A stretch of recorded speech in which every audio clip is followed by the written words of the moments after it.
Hello everyone, welcome back to the channel, hope you're all well. Yesterday, Newcastle United started their Premier League campaign with a 0-0 draw at Villa Park, which in reality, well not reality, we should have won that game. We were the better team, we were absolute class, and you could just see we are missing a striker. If we had Isak, would have scored them goals, so it was an amazing game, should have won it. Probably 2 points drop, but you've got to realise Villa are a very good team at home. It's a fortress. Even though it's 0-0, it's still a good point.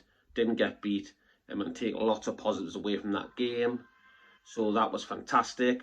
But tonight, there's been news coming out. We've both been waiting for it. It is that Jacob Ramsey has now officially joined Newcastle United. It is officially done. He's here. He signed £43 million. He'll wear the number 41 shirt. And yeah, great signing. He's had his interview on the Newcastle United website. The media came out. We'll go into a little bit about what he said in a minute off the website. But also as well, we've got another story that Newcastle United also are in for another midfielder. Davide Frattesi, I think he's called. Italian Inter Milan midfielder, so we'll speak about him, look at his stats and whatnot about him, because obviously we've got to replace Anderson as well. We saw Elliot Anderson last season, haven't replaced him. Obviously we've got Jacob Murphy in for Longstaff. Now it looks like we're going for this lad to replace Elliot Anderson. And also we've got a little bit of news on Wissa as well, because we all know that Brentford signed Dango Atara from Bournemouth in a club record £42 million deal. So hopefully now that gives the green light for Wissa to complete his move to Newcastle United. So we'll go right back to the beginning again. So this is what it says on the Newcastle website. Newcastle United have completed the signing of attacking midfielder Jacob Ramsey from Aston Villa for an undisclosed fee, which we know it's 42 million, 39 add-on with add-ons. The 24-year-old becomes a Magpie for first team edition of the summer after penning a long-term deal at St James Park. Jacob progressed through the academy ranks with Villa Park and went on to make 167 appearances in all competitions, scoring 17 goals after making his senior debut in 2019.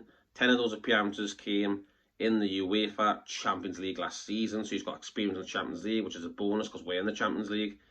The midfielder has also represented England through the age groups and was part of the 2023 UEFA European Under-21 Championships winning squad alongside new teammate Anthony Gordon. Jacob will wear the number 41 shirt for Newcastle United this season. And after signing for the club, this is what he had to say about it. I'm delighted to be here. It's been a mad 2 or 3 days, but I'm really happy to be here and I can't wait to get started. This is a big move for me, but as soon as I knew the gaffer was interested and really liked me, it didn't take me much time to decide. His track record of developing players, especially those who have gone on to become internationals here, speaks for itself. So possibly he wants to get into the England squad. You know, the World Cup's coming up next year, so there's a chance for him to show what he can do in that year. And he goes on to say, it was always a tough game at Villa against Newcastle. The team is full of energy, so athletic, and the fans are passionate. I feel my game will suit that, and I'm excited to be on the other end of it now. So that's what he had to say about that. And this is what Eddie Howe had to say. Jacob is another fantastic addition to our squad. His qualities will bring us something different on the pitch, and he fits the profile of being young and hungry to develop, but also with the wealth of the Premier League football under his belt. Jacob offers versatility and his directness in attack, and has proven to be a real threat at this level in recent seasons. He performed very well in the Champions League last season too, and we believe he'll be a major asset for us. That's what the club, Eddie Howe and Ramsey had to say on the move. I think it's a brilliant move, mate. It's very smart. With no Aston Villa, they had to sell a player to get around PSR, FFP. He came from the academy, so they've got £42 million of pure profit.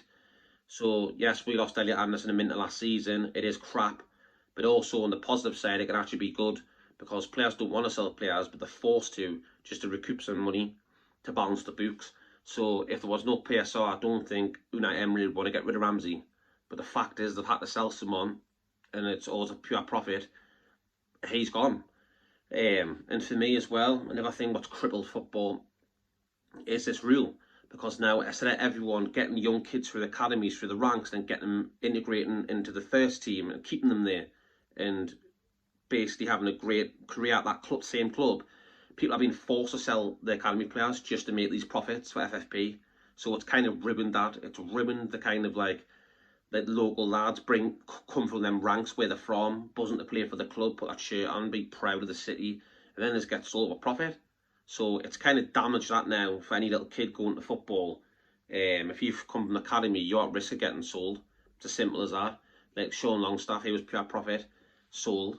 Elliot Anderson, profit, sold. Minter, never kicked a Newcastle ball, sold him, pure profit.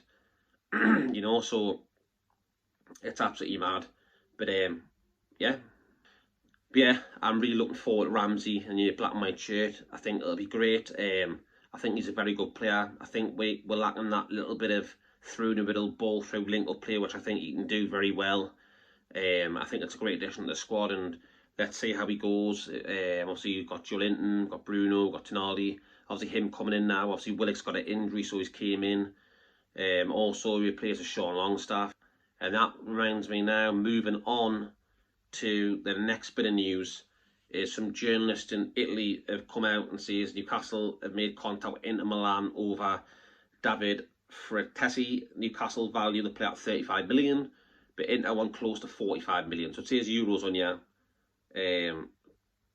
But you never know if it's pounds or euros, because they just sometimes put the wrong symbol, didn't they? So just say it's euros, 45 million euros, 30 million quid. 25-year-old, you know, he looks a really good player. Dave Frattesi last season, Champions League, 13 games, 2 goals, 28 games in Serie A, 5 goals, 1 assist, 5 goals in 28 games. Not bad for a midfielder if you're going to create chances as well, but the assists in there possibly could be a bit better, but I think he'd be a good sign for the club. Also, his style of play is good as well. You know, he's very good. He's technically gifted, physical player, full of stamina, tactical genius. He's got qualities. He can play the 6, he can play the 8, he can play a 10. This kid looks really good, versatile. Like I said, he can play any position in midfield and through a central 6, 8, 10.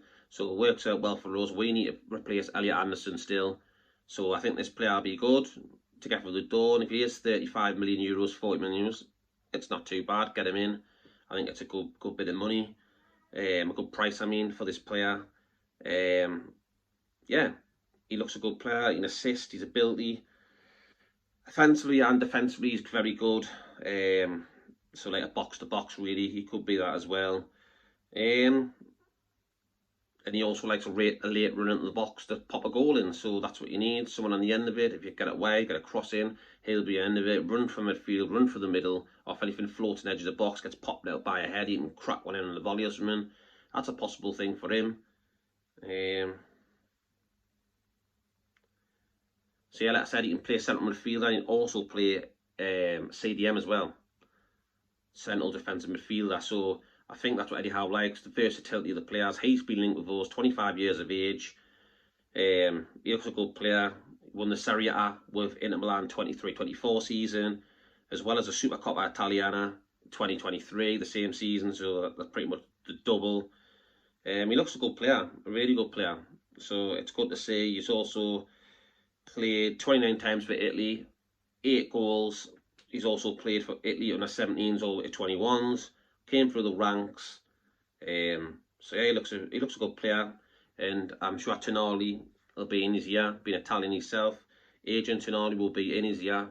Tell them all about the club, how good it is, how good the fans are, how they've helped him get through his like gambling addiction.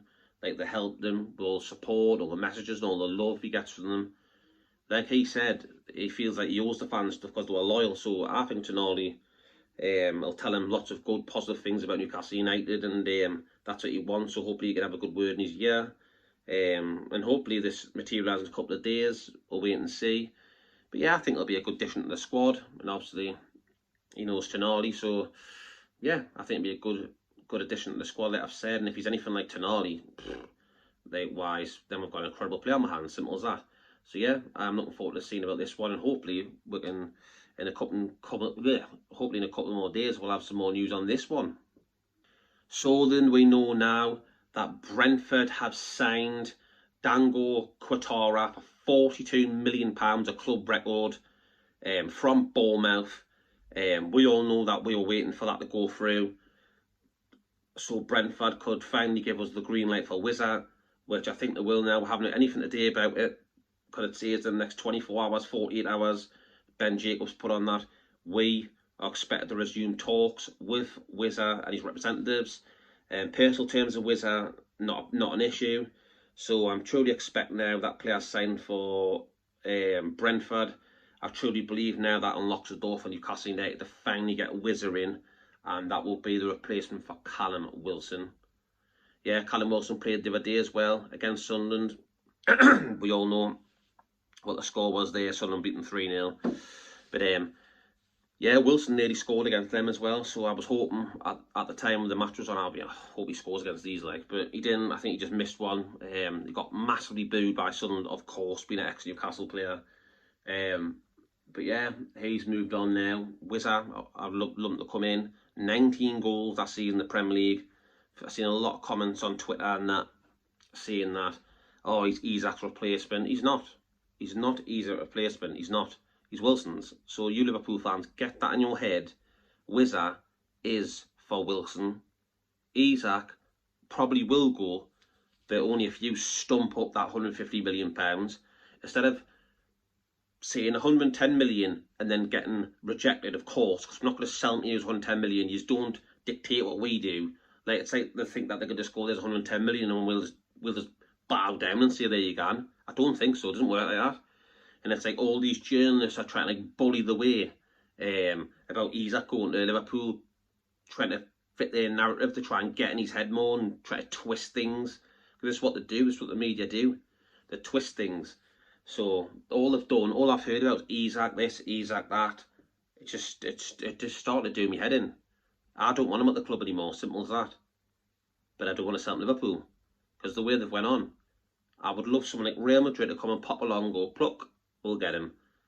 But if he does go to Liverpool, I think it's bad. Because if he goes to Liverpool, and I'm going on rabbit holes here about, I was talking about the players coming in and Ramsey and stuff, but I just have to talk about this. The fact is, if they get Isak now, if he spat his dummy out and refused to play, refused to train, refused everything, what's to say another Newcastle United player won't do exactly the same? Because if someone treats you terribly, then you give them what they want. These players are going to think, hang on a minute, what happened to the project? And then if someone comes in there and says, yeah, we want you, they make us go on straight to sell. So we've got to be very careful how we deal with the situation. Eddie Howe's been absolutely amazing. What he said in the press, how he's handled it, he's kept the door open for Isak, says he'd love him back. Even if the fans don't want him, he's kept that door open. Instead of going, no, we don't want him, get rid of him. He's kept the door open, kept the peace, and basically said that, yeah, I'd love him to reintegrate into the team, train with us and stay. I got 3 years his contract, he's an amazing player. But I just can't see it happening. So Eddie Howe's been very clever on what he's done and said in the media. But for me, it's done. He's got to go. Do I think he'll leave? Yes. But if he goes to Liverpool, I think it's bad, because you're just basically making a team who you want to compete against. Let's be real. We want to be competing with the top teams of the Premier League. You're just going to make them stronger and us weaker, and that's not the way to get that. That's not the way. If we sell Isak to them, we will probably not get top 4. Simple as that. Unless we get a top striker in. That goes on to say now, there's more news been coming up the other day that Ramos deal is back on, the PSG striker, because we heard the other day that 5 days ago it was off, he was staying at Paris Saint-Germain, and then other reports coming out to say that he might be leaving now. He may have a think about it, maybe because he sits on the bench.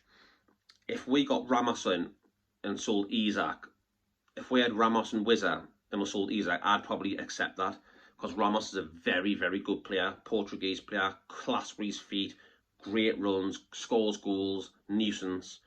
And I think he'd be a really good replacement, and I'd literally give him the number 9 shirt. I would. I'd bring him in, give him the number 9 shirt, and give Wissa number 14 for Isak. That's what I would do anyways. That's what probably will happen if we do get them in, but we'll have to wait and see. There's a lot of stuff going on at the minute. It's doing me head about Isak. Isak gone, Isak staying, what's this, what's that. Yeah, it's not good. Like Eddie Howe said in his press conference and stuff, that we've been all over the media. It's not good, but we were mentally strong as out yesterday against Villa. We were absolutely lethal. You wouldn't have thought nothing of it. We just looked really strong. We should have beat Aston Villa. Simple as that. Compared to pre-season when we were just pretty pants. I've always said Newcastle do always have bad pre-seasons. Then when it comes to the crunch, the real deal, we always step up in the Premier League. Simple as that. So yeah, I'm going to leave it there, people. That's my little wumble, my little ramble waffle for this evening. Let me know in the comment section what you think about this, about Ramsey coming in, about Wissa, possibly could be coming in, say, in the next week, since Brentford have just signed that player from Bournemouth, and also this Italian player. Let me know in the comment section what you think about it. Please hit the like button as well. Really helps the channel. And also subscribe if you haven't already for future videos. That'd be great. Thank you very much. Yeah, I'll leave it there, and get any more news, I'll make another video, and I'll see you on the next one, people. Have a great rest of your night. Take care. God bless.